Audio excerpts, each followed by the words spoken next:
Hey guys, it's your girl Maya K, and I'm back with another quick video. None of them are ever quick. We be lying, y'all. No, I'm just joking. But I'm at Writer Maya on social, at Writer Maya. But I just wanted to kind of just real quick, this might be like 10 minutes, hopefully no more. Just share with you guys the success of this book, The Essence of His Soul. And I'm excited, like I'm blown away. As of the recording of this video, which is April the 8th, 2023, it is still a #1 bestseller. It's still #1 in new releases in the African-American Christian category. I'm excited about that, and it's kind of blowing my mind a little bit. African-American Christian fiction category. I want to just say that right. And I have 101 ratings and reviews. And the book will only be out a month tomorrow, April 9th. So it came out March 9th. And I'm just blessed. I'm just so blessed. I'm actually going to post some of the reviews here. And I'm also going to post the 1 stars. What the Lord said to me this morning is so funny. I'm doing this video, one, because I just want to, but the Lord encouraged me to really encourage you. If you're a Christian content creator, whether you're a blogger, a vlogger, you're an author, a writer, you are a movie producer, any type of content you create to bring glory to the Lord and to build his kingdom, the Lord just wants you to know, like, he's watching every seed you sow and he brings the increase, right? And so we know that word, but sometimes it's hard for us to receive it, when we are working so hard. I'm like a 20-time author, and I'm just starting to see over my last 5 books, like this success that I've been waiting for all my life, really. And I do have my memoir coming out on my birthday, August 2nd. So that's in the editing phase right now. And so, yeah, the more books I put out, the more I write, it's just like you get better with it and you're grateful for the practice, but you want to start seeing some fruit, and so I'm just excited about this. I did leave my publisher. I've completed my work, my contract. So if there was a book to go out on, like as my last book that I had to submit, this was it.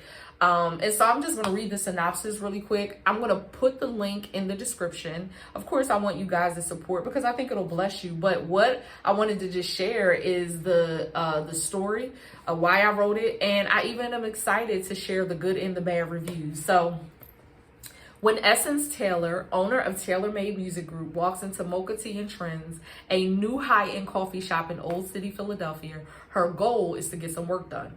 But when she overhears the manager ending a frustrating call with the artist scheduled to perform that weekend, she jumps at the chance to offer her newly signed songstress. Enter Philadelphia basketball sensation Shane Bishop, the shop's owner. Their eyes lock, and she's certain she feels butterflies, but she refuses to be distracted, and by a ball player no less. But Shane is already smitten as he listens to her and the manager seal the deal for her artist to showcase her talent. Later, Shane slides into her DMs, sending her a message that leaves her speechless. After they exchange numbers and move to talking on the phone, she finally agrees to go out with him. What starts out as a newfound friendship between 2 preacher's kids turns into a God-ordained romance as both of their lives are shaken up by family secrets, old flames, and an incident that could ruin both of their careers. Will Essence and Shane be able to keep their love tight through the ups and downs of the entertainment business they're a part of, or will family drama, past trauma, and rumors be too much for them to endure? Child, if I'm honest, when I saw him and I chose my cover, I was like, whose son is that? Because whose son is this? And then because I'm from Philly, the beard, it's just like, whoa, but anyway, I'm not less than, I'm just saying, and so I do believe a lot of people were like, just the cover alone, it pulled them in, and then it's a great story. So I'm going to share my favorite positive review and then my favorite negative review. Not favorite, but the review that made me say, really, girl, bye. Now listen, as an author and as a writer who writes in Hollywood and who writes in, publishing, I have the thickest skin. Like even though the things that I experience in life, a lot of people have said to me, you take the licking and you keep on ticking. Like nothing knocks you down. It doesn't mean I'm not fragile. It doesn't mean I don't cry. But like I have the thickest skin. So I just be laughing sometimes at some of these the things that some of these people say, because you could tell they either just wanted to find something to say negative, or whatever. So I say that to say, if you hear me breaking down a negative review, it's not because you're not allowed. You do what you want. Like, it doesn't, God's gonna have his way. Like, this book, again, is still a bestseller. You might not could see that, especially against the ring light. So I'll turn it out real quick, and you'll see it when you go to it, the link. It's still, you might not could see it. So, but God's going to have his way, period. So, but I do think it's important to listen. I'm actually going to read 3 reviews, and because even the one that gave me 3 stars, which authors, I need you to understand, 3 stars is good. On Goodreads, it says this book was good. I liked it. That's what 3 stars means. I love what she said. It blessed me. It helped me learn something. Even the one that gave me 3. But I'm going to read the one star and then a 5 star as well. So, I think I'm going to read my girl Shar, because Shar is the most amazing reviewer. We love Shar. She is a blogger, and she lists, she exercises, she also reads. So she helps us. She's a book reviewer, rather. So I'm going to read hers from March 10th. And she said, the essence of his soul really touched me. I loved everything about Shane and Essence. Both had a lot of similarities. They had careers that had them in the public eye. Both were also PKs and had good families. I like how she put that in parentheses. Shane, she said, I thought all the hurdles thrown at the couple would be too much to overcome, but the couple was strong in their faith. They relied heavily on prayer, fasting, and good communication. I don't want to say anything that was spoiled. Well, you'll see it anyway, but there was a message in this story, but I'll say be open to what God wants to do through your love story. Another one that really blessed me, I think more recently, was...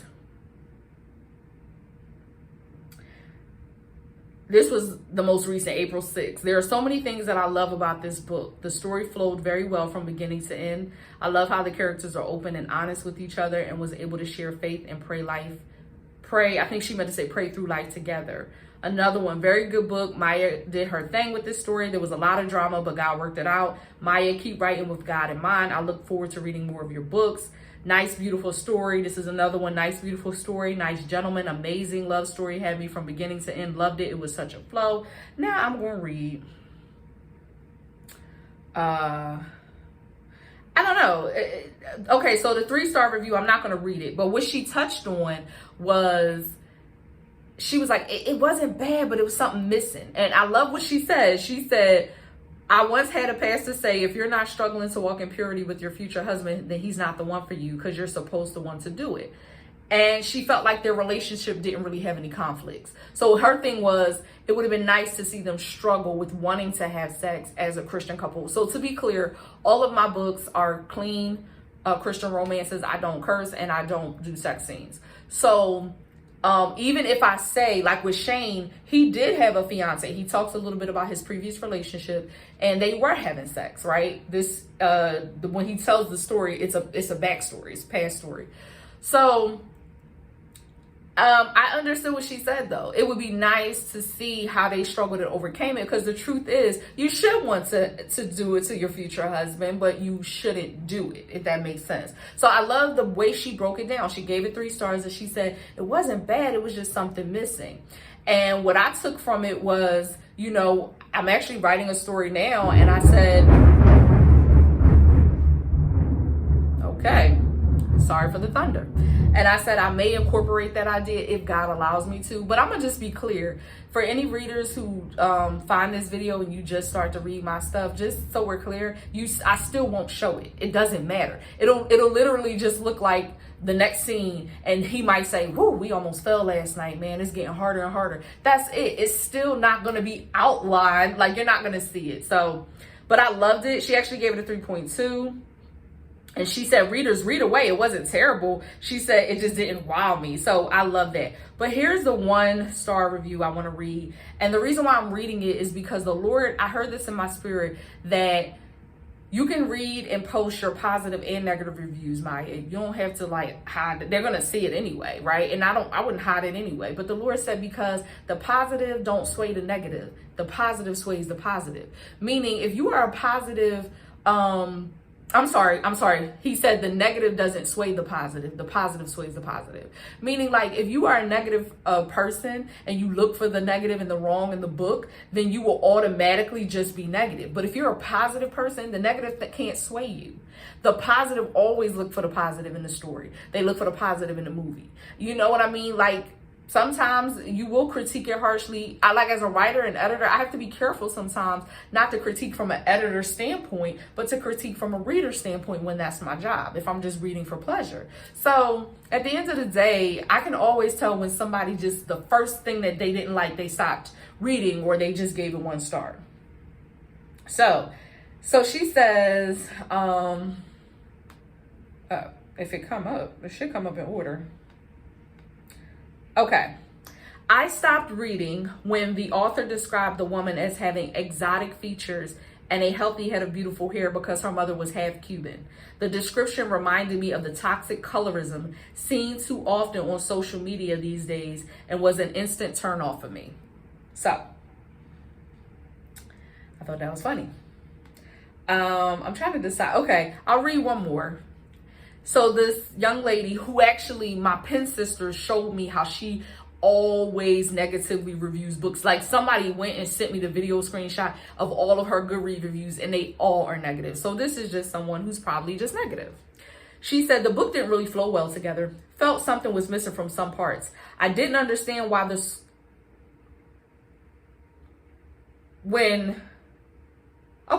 I didn't understand why the school shooting was a secret when things like that are normally national news. So the reason why I paused, because again, I didn't want to spoil it, but again, you're going to see it regardless.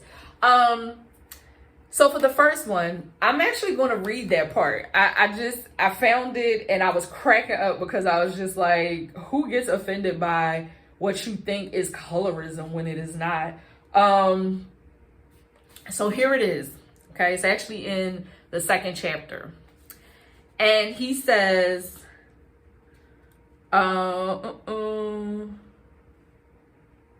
this is where Shane is remembering that he knew her from somewhere. He was like, where did I meet her before? So what he says is, what I loved about her visually, this is a man speaking, right? It's, the story is told in dual point of view. What I loved about her visually was that she wasn't your typical size 2 model chick. She was thick and curvy, kind of like Chrissy, Jim Jones' girlfriend. I love Chrissy from Love and Hip Hop. So he says, reading that her mother is half Cuban explained her exotic features and that beautiful head of hair. Now, who gets offended by the way a man describes a woman? Now, I can see if I wrote it like that from a woman's perspective and her saying, oh, colorism, this was colorism. Men are visually driven. So if they see a woman, I've heard men say, even Christian men, be like, yo, she must be from an island or something. Look at that exotic look. And you know, that long, pretty hair. He simply said that when he read that her mother was half Cuban, he was like, I figured that's kind of where she got that beautiful head of hair. First of all, for those of us who are minorities, as Black women, Cuban, Latinx, we're all like minorities. So she said it as if I was giving props to like permed hair or straight hair. No, I was simply, that is what men do. And all he was doing was saying, oh, wow. So I, as a writer, was just trying to figure out a way to tie in that she was part Cuban. She's actually 75% Black. And I was just trying to tie it in. So I just thought that was funny. And I felt like she was just looking for a reason. And she said, oh, I stopped reading as soon as she did that. So at page 10, you got that irritated. That's okay. The reason why I'm doing this is because I'm teaching you and sharing with you how to know when sometimes not everything is the enemy. I'm not saying that, but sometimes when you're getting like all of these great reviews and even you're shocked, you gotta have a couple bad reviews. It balances it out, number one. But number two, sometimes the enemy will send a troll, somebody who's focused, because now it'll have you overthinking like, wait, should I have written that differently? Oh man, was it colorism? You know, and now every book you write, you're trying to be, we're not walking on eggshells over here. Now for the other one, that was a 1-star review. For the 2-star, when she said it was all over the place, this is what cracks me up. So she says, I don't understand how the school shooting was such a surprise when those things are usually national news. Okay, so just because something is national news doesn't mean that he would know that the woman he's dating was a part of that school shooting. That was the dumbest review I've ever seen. I was like, just because, for instance, when I hear about a school shooting, that doesn't mean I know everybody that was in the school. The school's not releasing every name. They typically only release names of victims. So for her to make it seem like, why was it so shocking? Now, again, I could have had a part in there where I guess he was like shocked to hear about it, or he was like, oh, really? It could have been something like that where he was, but at the end of the day, he's a basketball player. Like, even when they hear about stuff like that, it's so much violence going on that people don't remember every single school shooting. So to me, again, I felt like she was just looking for something negative to pull out, and so she pulled that out. So anyway, I read some of the good reviews, the 5 stars. I read the other ones. I told you what the 3-star review said, which she blessed me. Like I said, I was like, that's true. I didn't really show them struggling to be abstinent, right? But again, this is what it means to be a Christian content creator. Like, even when you're good at what you do, it's okay to acknowledge that, hold up, because I don't... my wig kept showing. To acknowledge that, hey, this helped me. And you know what it taught me? Tyler Perry said this once. He said, I don't mind criticism. I look for truth in the criticism. If there's truth in it, I can work with it. But if it's just like you just hating, I can't do it. And trust me, I know when somebody, you can feel it in your spirit. Those of us who are really, really in tune with the Spirit of God, we can feel when something has like demonic energy, and we can feel when it was like a lesson, like, oh, okay, you know what? She had a good point. I like that. So again, grab your copy. It is available in ebook and print. It is $4.99 in ebook, and it is $15.99 in print. You will not regret it. I promise you. And then if this is your first time hearing about your girl, Maya K, go back through the catalog. Get Fumbled Your Heart. Fumbled Your Heart was my football romance, which was right before this one. This is a basketball romance. I love sports romance. And then make sure you grab the Storms of Love series. Okay, so these are all my books under Be Love. You might not can see her name here. I have 5 books under her. Great publisher. You're going to love it. I promise you, especially for those of us, lastly, those of us who are in our marriage season and we are, we've been practicing abstinence for years. You want to read stuff and feed your entertainment should be filled with things that feed what you're trying to do and not tempt you to do what you ain't trying to do. All right. So I love you guys. Have fun. Happy reading. And I will be back at some point whenever, I feel led as God leads me to do another video.